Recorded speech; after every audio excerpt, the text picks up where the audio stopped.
बाटापुर के इलाके में 35 साल शख्स को मुबैना तौर पर आग लगा दी गई। नईम सरगोदा का रिहायशी है, निजी हाउसिंग सोसाइटी में सिक्योरिटी गार्ड है।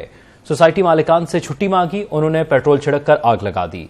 मुतासरा शख्स का पुलिस को बयान। जी, ये वाकया बाटापुर के इलाका में पेश है, जहां पर 35 साल शख्स को मुबैना तौर पर आग लगा दी गई। पुलिस का कहना है कि जो मुतासरा शख्स है उसका नाम नईम है, जो कि सरगोदा का रिहायशी है और वो निजी हाउसिंग सोसाइटी में सिक्योरिटी गार्ड है।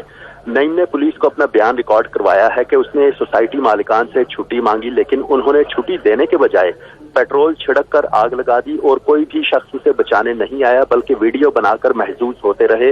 और मुतासरा शख्स ने यह भी कहा है कि वो वहां से जान बचाकर भागा और खुद ही तिब्बी इमदाद लेने के लिए सर्विसेज अस्पताल आया।